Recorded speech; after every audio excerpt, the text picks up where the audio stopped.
Hello dear students, welcome to this YouTube channel. आज हम start करेंगे पार्ट 2। चैप्टर है पैरेलल लाइंस और ये चैप्टर नंबर 10 है क्लास 8 की डीएवी की बुक का। हमने फर्स्ट पार्ट में समझा था कि अल्टरनेट एंगल्स क्या होते हैं, करस्पॉन्डिंग एंगल्स क्या होते हैं। आज हम उससे आगे का टॉपिक स्टार्ट करते हैं। ओके, तो यहाँ पे जो गिवन है वो है M और N टू पैरेलल लाइंस हैं। देखिए, हम पैरेलल लाइन को इस तरीके से भी रिप्रेजेंट कर सकते हैं, M पैरेलल टू N। अगर कहीं ऐसा लिखा हुआ है तो आप समझ जाइए कि M and N two parallel lines हैं। ओके, अब यहाँ पर टू लाइन जो है वो पैरेलल हैं। ओके, अब हमें क्या है, इसमें प्रॉपर्टीज क्या है, इसमें है pair of angles on the same side of transversal is 180 degree. इसका क्या मतलब है, ये थर्ड प्रॉपर्टी है पैरेलल लाइन से रिलेटेड। मीन ये जो एंगल्स है ना 2 and 5, ये है angles on the same side of transversal, इनका सम ऑलवेज 180 डिग्री होता है। ओके, यानी 2 और 5 का सम 180 डिग्री होगा, इन टू एंगल्स का सम 180 डिग्री होगा, एंड एंगल 4 और 8 का सम भी 180 डिग्री होगा। आप जरा एक बार समझिएगा, ये ट्रांसवर्सल है, इसके सेम साइड में इंटीरियर जो टू एंगल्स हैं उनका सम हमेशा 180 होता है। ये ट्रांसवर्सल है T, इसके साइड में यानी 2 और 5 आ रहे हैं ना इंटीरियर एंगल्स, यानी लाइन के बीच में और इस ट्रांसवर्सल के बिल्कुल सेम साइड पर, तो इनका जो एंगल्स का सम होगा वो 180 डिग्री होगा। ऐसे ही ये ट्रांसवर्सल के इधर जो आ रहे हैं वो 4 and 8 हैं, इनका भी सम 180 डिग्री होता है। ओके, ऐसे ही ट्रांसवर्सल के सेम साइड में एक्सटीरियर जो एंगल है यानी 1 और इधर बाहर की तरफ है 6, इनका भी सम 180 डिग्री होता है, एंड 3 और 7 का सम भी 180 होगा। अब हम एक दो क्वेश्चन इससे रिलेटेड समझ लेते हैं। मान लीजिए आपको एंगल 2 इक्वल टू दिया है 110 डिग्री। ओके, अब आपको एंगल 5 निकालना है। बहुत इजी है निकालना, कैसे निकालेंगे, angle 2 plus angle 5 equal to 180 degree होगा या नहीं होगा, बताइए। आप रीजन में एक लाइन लिख सकते हैं ब्रैकेट में, कौन सी लाइन लिखेंगे, ये pair of angles on the same side of transversal is 180 degree. यहाँ पे आप रीजन लिख देंगे, आपको फुल मार्क्स मिलेंगे। ओके, अब एक बात बताइए, एंगल 2 कितना है 110 डिग्री, हम वैल्यू पुट कर देंगे, plus angle 5 equal to 180 degree. अब एंगल 5 की वैल्यू क्या आ गई 180 डिग्री माइनस 110 डिग्री, यानी 70 डिग्री एंगल 5 की वैल्यू आ गई। इसकी हेल्प से हम एंगल्स फाइंड कर सकते हैं। ये आपको 9th में भी काम देंगे और 10th में भी काम देंगे। अच्छा, इससे रिलेटेड एक बात और समझ लेते हैं, हमेशा वर्टिकली अपोजिट एंगल्स इक्वल होते हैं, ये आपको आगे काम देगा, समझ लेना अच्छे से।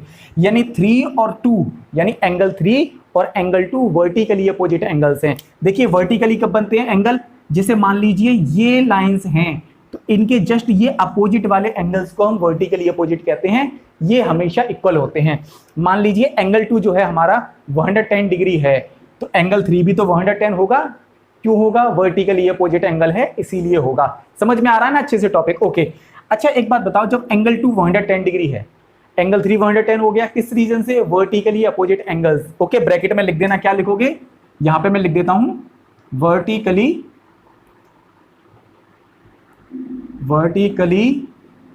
अपोजिट एंगल्स भी हमेशा इक्वल होते हैं।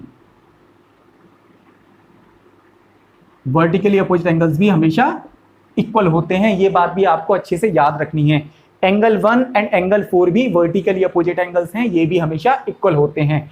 ऐसे ही एंगल 5 और एंगल 7 भी वर्टिकली अपोजिट हैं, और एंगल 8 और एंगल 6 भी वर्टिकली अपोजिट एंगल्स हैं। उम्मीद है आपको समझ में आया होगा।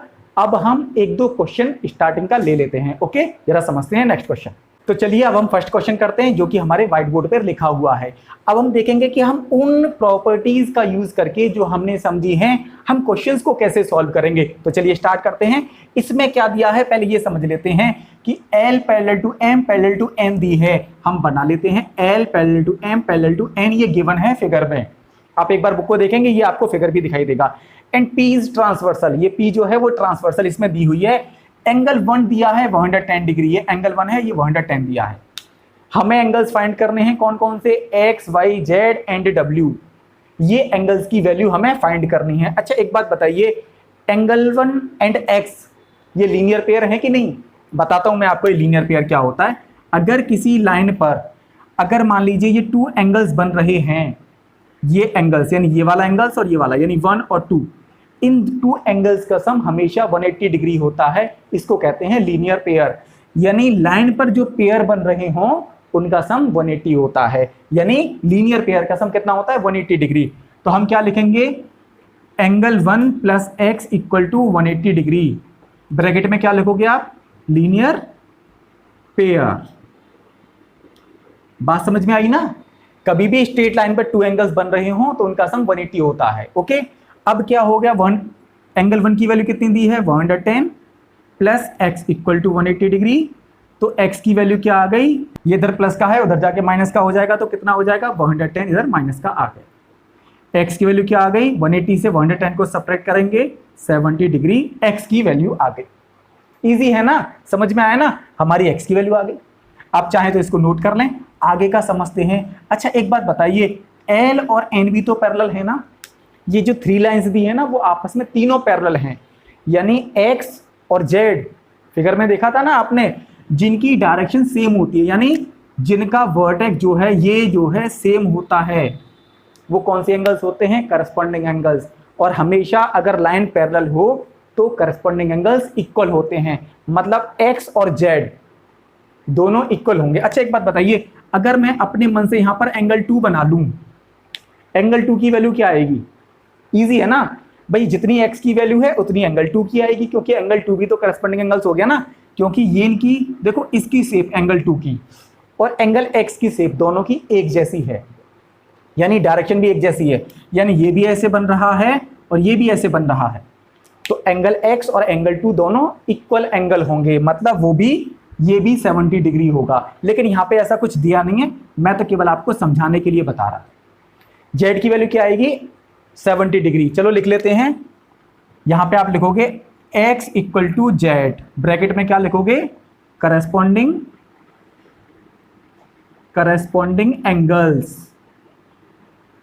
बात समझ में आई नहीं आई, करस्पॉन्डिंग एंगल्स, यानी जब x की वैल्यू 70 है तो z की वैल्यू भी 70 आ गई, ये हमारी z की वैल्यू भी निकल आई और x की वैल्यू भी आ गई। टॉपिक समझ में आ रहा है ना अच्छे से, ये नोट कर लीजिए। अब हम आगे z की वैल्यू निकालते हैं। ओके, अभी हमने किस किस की वैल्यू निकाल ली, x की निकाल ली और z की निकाल ली। अब कौन कौन से एंगल रह गए हैं, y रह गया है और w निकालना बाकी है। अच्छा एक बात बताइए, z और y में कौन सा रिलेशन है, ये है अल्टरनेट एंगल।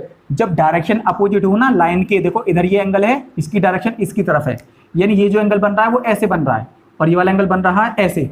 जब डायरेक्शन अपोजिट हो तो वो होते हैं अल्टरनेट एंगल, और जब भी लाइन पैरेलल हो ना तो अल्टरनेट एंगल्स जो होते हैं वो इक्वल होते हैं, यानी z और y भी इक्वल होंगे।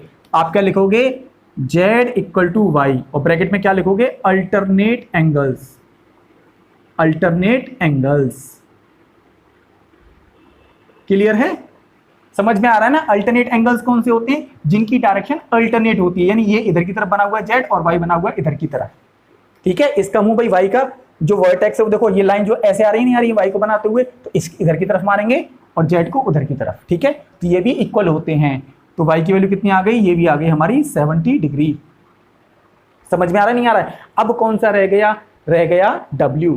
लीनियर पेयर से भी निकाल सकते हैं भाई। एक बात बताइए, ये स्ट्रेट लाइन है, ये स्ट्रेट लाइन है कि नहीं, z और w इसका सम कितना होना चाहिए 180 डिग्री, क्योंकि देखो स्ट्रेट लाइन चाहे ऐसे बनी हो तब भी 180 डिग्री एंगल होगा, या फिर ऐसे बनी हो तब भी उस पर जो एंगल्स बनेंगे 2 उनका सम 180 डिग्री होगा, यानी इन दोनों का एंगल का सम भी 180 होगा और इन 2 एंगल्स का सम भी 180 डिग्री होगा, यानी z और w का एंगल का सम 180 होना चाहिए। क्यों, लीनियर पेयर हैं, तो यहाँ पे वो भी लिख देंगे z plus w equal to 180 degree और ब्रैकेट में लिख देंगे लीनियर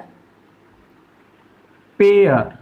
ओके, ये हम रफ कर देते हैं यहाँ से, ये हो गया लीनियर पेयर। अब z की वैल्यू क्या है 70 डिग्री एंड w की वैल्यू हमें फाइंड करनी है इक्वल टू 180 डिग्री। w की वैल्यू कितनी आ गई 180 माइनस 70 डिग्री, यानी w इक्वल टू आ गया 110 डिग्री। ये था आपका पहला क्वेश्चन। उम्मीद है आपको अच्छे से समझ में आया होगा।